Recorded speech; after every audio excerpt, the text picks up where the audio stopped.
Hi, this is Joshua Kulp. We are learning Masechet Avodah Zarah. We are on Daf Yod Zayin. And the Gemara is continuing to talk about the laws of the Hebrew slave. So I just wanted to give a short preview of some of the laws, maybe talk about a couple of them in particular.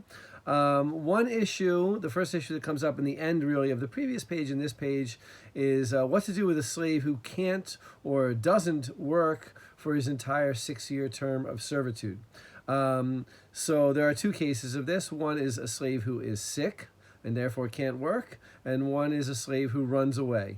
And it's interesting to me that the rabbis really, and maybe I should emphasize this, and I haven't emphasized it enough, that the rabbis look at this slave as a type of indentured servant. He's really not a slave whose body, whose full destiny is owned by his master. Really, he owes the master a certain term of servitude. And we should note the master has taken a risk. The Gemara even says if you buy a slave, you buy a master. A lot of times, even in our own society, it's cheaper to hire people who earn wages, what they call sometimes an extreme slave wages, or wage slavery. Okay, just want to make sure I said that right. And so, according to the Gemara, if the slave is sick, unless he's sick for his entire term of servitude and can't do anything, but if he's sick, or if he's sick and can't do the work that the master wanted him to do, the slave doesn't owe anything more to the master, and indeed he still receives a gift when he goes out. The case is different if the slave runs away voluntarily. In that case, the slave does owe the master his servitude, but it's interesting that they even bring it up. The second topic that they talk about extensively is the gift provided to the slave at the end of his term of servitude.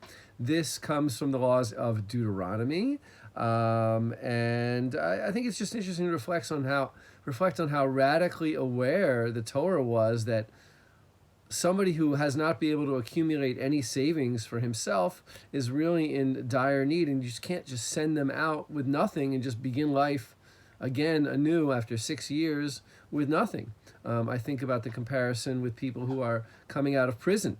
I really can't even imagine what it would be like to come out of prison without a support, without any savings, without a home to live in.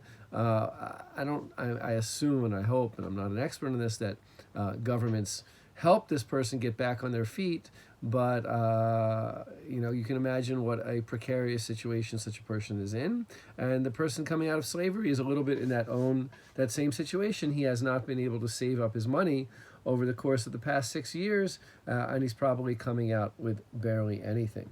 The third and the fourth topic are related. One of them has to do with do masters bequeath their slaves as inheritances to their sons? Does this work for female slaves, male slaves? How differently does this work? Is it part of the master's property such that it's an inheritance to everyone? The answer to that is basically no. In other words, the master bequeaths the slave to his son, but not to other inheritors should he not have a son. The Torah explicitly does say, mention the son in Exodus. And this brings us to the topic of inheritance laws among non-Jews, sort of segues into that topic. I should note that sometimes the Talmud posits laws for non-Jews. I don't think this means that the Talmud assumes that non-Jews are listening to Jewish laws. Matter of fact, I'm pretty clear that they do not. Oftentimes these are there for sort of either legal reasons, legalistic kinds of reasons, working out the entirety of a legal code, and sometimes they're there for exegetical reasons because the Bible does talk about non-Jews, and the rabbis are interested therefore in how the laws of inheritance works for biblical characters who are not Israelites. So that's a summary of the topics we'll be covering on this page. We have a few more pages about Hebrew slavery, and then we're going to get into non-Jewish slavery. This is, as I said, the tractate that deals with these topics more than any other tractate in the Talmud.